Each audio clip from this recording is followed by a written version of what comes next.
Hello, in this video I'm gonna show you how you can edit photos on Samsung Galaxy M55 5G. It is pretty simple and all we need to do is open the gallery.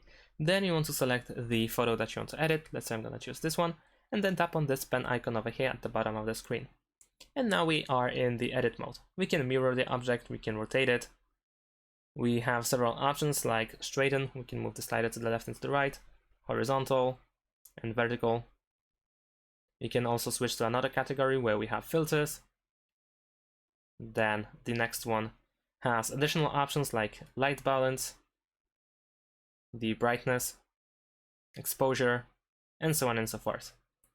We also can draw things on the image. We can also change the sticker, apply the sticker. So let's say I'm gonna choose this one.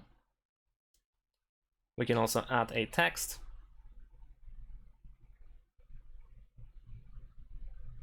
There we go.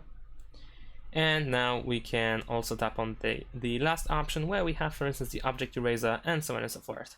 Once you are done with the edit, you can press save in order to overwrite the original photo, or you can go to the top right corner and tap on these three dots and save it as a copy instead.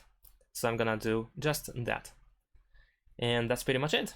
Thanks for watching, leave a like and subscribe to my channel, and see you in my next videos. Bye!